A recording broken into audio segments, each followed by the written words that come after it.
इस वक्त मैं प्रयागराज के शास्त्री सेतु पर खड़ा हूं और आप देख सकते हैं यहाँ से महाकुंभ का विहंगम दृश्य आपको दिखाई दे रहा है। जिस तरीके से महाकुंभ के पहले ही स्नान पर्व से श्रद्धालुओं की भारी भीड़ महाकुंभ में दर्शन पूजन और पवित्र डुबकी लगाने के लिए आतुर थी, बेचैन थी। जिस तरीके से चारों तरफ प्रयागराज के बॉर्डर पर गाड़ियों का तांता लगा हुआ था, लाखों की संख्या में सड़क चौराहों पर गली मोहल्लों में आपको केवल और केवल श्रद्धालु ही दिखाई दे रहे थे। दुर्भाग्य से भगदड़ की दुर्घटना हुई, उसकी वजह से श्रद्धालुओं के आवागमन में भारी कमी देखी जा रही है। जैसा कि आप सभी जानते हैं कि ये हर वर्ष मनाया जाने वाला माघ मेला और हर 12 वर्ष पे कुंभ का आयोजन होता है और ये पूरे 144 वर्ष बाद महाकुंभ का विशाल आयोजन हुआ है। आप देख सकते हैं चारों तरफ लाइट्स आपको दिखाई दे रही हैं। किस तरीके से पूरा एक नगर बसाया गया है। उत्तर प्रदेश का इसे 76वां जनपद घोषित किया गया है महाकुंभ नगर से।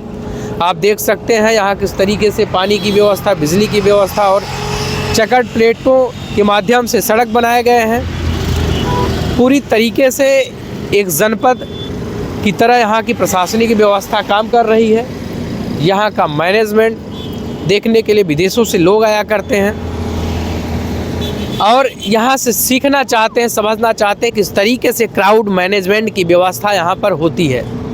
लेकिन दुर्भाग्य से चंद अधिकारियों की लापरवाही से जिस तरीके से पूरे देश की छवि धूमिल हुई है, उसे किसी भी कीमत पे बर्दाश्त नहीं किया जा सकता। इस बात को मुख्यमंत्री और प्रधानमंत्री जी को समझना होगा और इस भगदड़ के जिम्मेदार अधिकारियों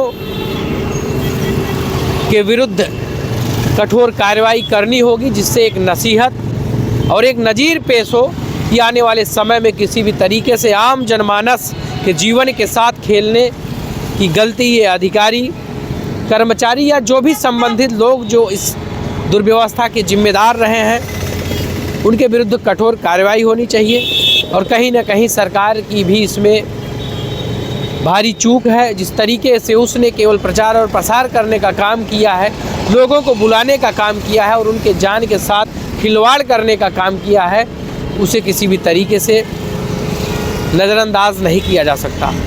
और सबसे दुर्भाग्य की बात तो यह है कि जिस तरीके से इतने लोगों की गुमशुदगी दर्ज है, खोया पाया केंद्रों पे भारी संख्या में श्रद्धालुओं का जमावड़ा है, कहीं न कहीं इस बात का संकेत है कि मरने वालों की संख्या ज़्यादा है।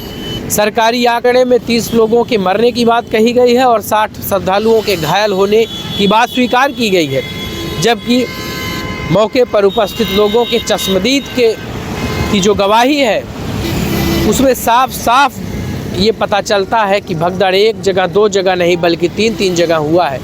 संगम रोज पर झूसी की तरफ जिस तरीके से इस पूरे प्रकरण को छिपाने का प्रयास सरकार के द्वारा किया गया वो बेहद ही निंदनीय और दुर्भाग्यपूर्ण है, क्योंकि दुर्घटना हो गई, भीड़ ज़्यादा थी, हो गई, अधिकारियों की लापरवाही से, पुलिस व्यवस्था की नाकामी से भगदड़ ज़रूर हुई।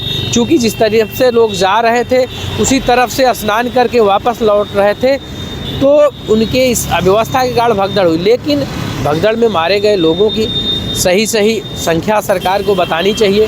उनके जो लाशें थी उनको उनके परिजनों को सौंपना चाहिए था ईमानदारी से। आखिर क्या बात है कि तमाम लोग आज भी पोस्टमार्टम हाउस में मृत्यु प्रमाण पत्र लेने के लिए लाइन लगाए हुए हैं।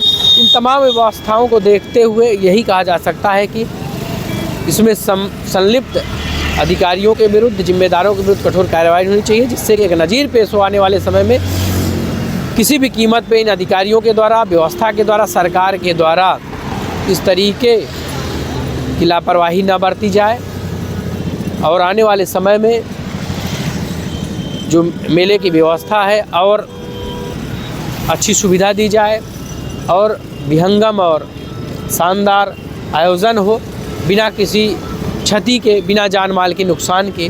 बहुत बहुत धन्यवाद।